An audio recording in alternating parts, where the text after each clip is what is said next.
Prime Video's The Better Sister just dropped, starring Jessica Biel and Elizabeth Banks. And let me tell you, this show is packed with family secrets, betrayals, and some seriously tense sisterly drama. Stick around as I break down whether The Better Sister delivers on its thriller promise, what's working, what doesn't, and whether it's worth your next binge. Hello, everyone. Hi, everybody. I'm Danny. I'm John. This is our Charm Midlife, and I am talking about the new series on Prime Video called The Better Sister. So like I just said, it stars Elizabeth Banks and Jessica Biel as the two sisters. Mm-hmm. Here's the write-up. Chloe navigates life with husband Adam and son Ethan, while her sister Nicky battles addiction. Adam's murder unveils long-hidden family secrets and shakes up their world. So, wow. This is 8 episodes on Prime Video. Chloe is Jessica Biel. Nicky is Elizabeth Banks. The husband Adam is Corey Stoll.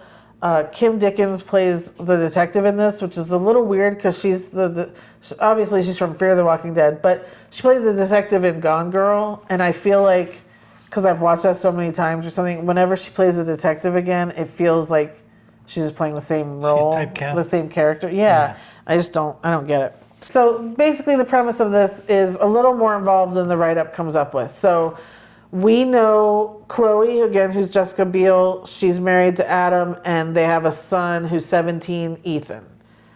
Adam gets killed, like right in the beginning of the show. He's murdered. Then we find out that Nicky, the sister, has to come to get Ethan because it turns out Nicky is actually Ethan's mother. So Nicky and Adam were married and had Ethan. And then they got divorced and the dude went and married the sister. And everybody knew that? Yes. That's messed up. That's messed up. It turned out Nicky had an addiction problem, and this big thing had happened where, like, he came home and found Ethan drowning in the pool, and he had her put away, and from then on she was not involved in his life. And then through, like, Chloe kind of seeing her nephew and stuff, they end up falling in love and getting married. So yeah, he married both sisters. Ooh, that's skeevy. Yeah. So that starts coming out throughout the story. Yikes. While we're trying to figure out who murdered. The first person that's suspected is actually Ethan, the son. Mm-hmm. He goes to prison and has a trial and all that. That's my first concern with this, was that, like, he was arrested and they had a trial, like, within a week's time or something. It was really weird. That never happens. Like a full-up trial, or just like a preliminary trial? No, an actual trial. Wow. So that was unrealistic. I didn't like that. Okay. Like, it was weird. Okay. Let's see. Okay, so The Better Sister. That's kind of, the first half of this is really figuring that out. Jessica Biel is very professional. She's put together. She's stoic. She doesn't show emotion. They've got lots of money. Everything put together. She's raised this boy as her own. It seems like the better sister. And then Nicky shows up, Elizabeth Banks, and she's gone through it. She's had her addiction problems. She's done all this sort of stuff. She's trying to better her life now, all that sort of thing. She loves her son as much as anything, too. So that's interesting. The two sisters do not get along. What happens to me, though, is... Can't imagine why. So much comes out. Like, there's so many, where we're talking family secrets or this secrets or that. There's way too much happening in 8 episodes. There's this stuff that they had with the husband guy and with the son.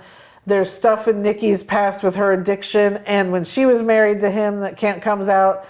There's stuff that Adam, the husband, that he was doing in his work life that comes out that could be something.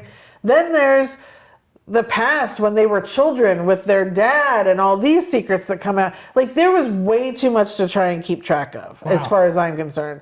Because there were times where I was just like, wait, what, who, and which one, and huh? And so I feel like we could have stopped having so many secrets revealed at some point.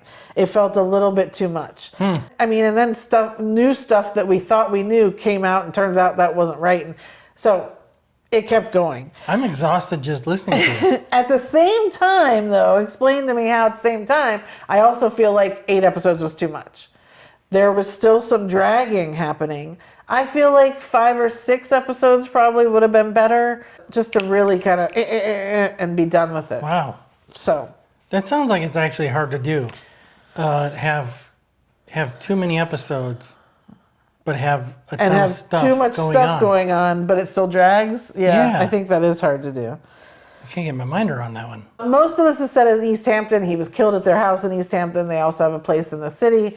So it goes between those two. Again, rich people story, right? So we're liking seeing these Hampton houses and their little friends and the place in the city and what they're expected and blah, blah. I mean, rich people. Matthew Modine is also in this, Papa.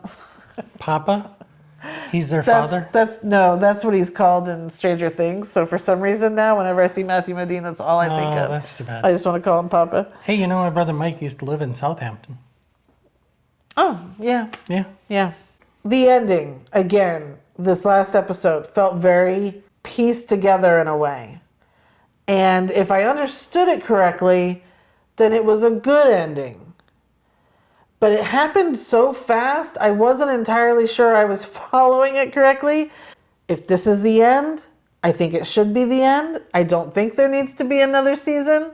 That could be, obviously I'll be proved wrong because all they care about is if people are watching it, they'll give it another season. Again, I think we found out so much information and so much this and that. I don't know why there would need to be another season. So I'm good with this. I think it ended well. We can be done. Did they figure out who killed him? Yes. Okay. I was thinking of other comparison shows like Little Fires Everywhere or Sharp Objects. Those came to my head.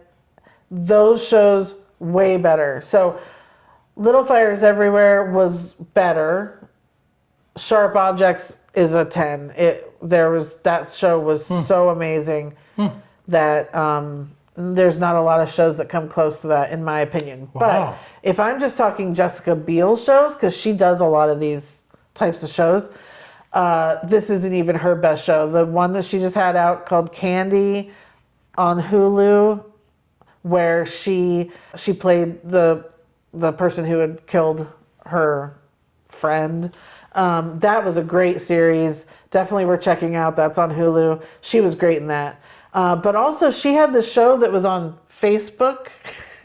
Facebook Watch. Facebook used to have this channel that had shows on it, and it was called Limetown, and that show was fantastic. She played this podcast person, and this town of like 300 people had disappeared, and she went and was investigating. Such a great show. I wanted a second season for that, and we didn't get it. Anyway, I don't know if that's showing anywhere because it was on Facebook. I would assume someone's showing it streaming. But that's called Limetown. If you can go watch Limetown or Candy, Jessica Biel's great in those two. This is still a fine show, just not as good. I wanted to say that she's done other shows that I think are better. Okay. So I think the season 1 wrapped up. I don't think there's a need for a season 2. We will see. I'm sure someone... And if there is a season 2, I'm still going to watch it. I like these two. I think they did a great job. I think Jessica Biel's very good at playing this type of character.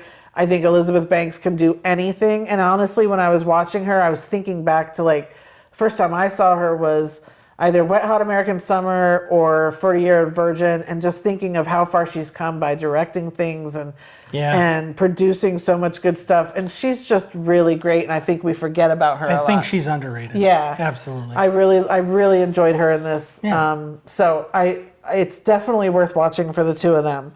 So on the charm rating scale, comedy, 0. It's very serious. No laughs in this? Not really. Unbelievable. Heart, I gave it a 4. There are some moments between the two sisters that you can see something happen, where, it's been tough, but those moments I'm clinging to. So I liked that. Action, 0. Romance, 0. And magic, 0. So as far as the charm scale goes on this one, I think we got to revisit the charm scale. Overall, though, for the show, I'm giving it a 6. I think it's good if people go out and watch it. I have no problem recommending it, but I also hope that you've watched some of those other shows that I think are better, and just sit back and enjoy this one, because there are some parts, like I said, that are kind of ridiculous. You just have to look past. Like, they even had the foreman and the jury stand up and say the verdict instead of, the clerk of the court. Just little things like that were overlooked, I think, in the details of a really, really good, well done show. Okay. So, good cast, good acting. That's what saves it. That's why it's a 6. Okay. Yeah.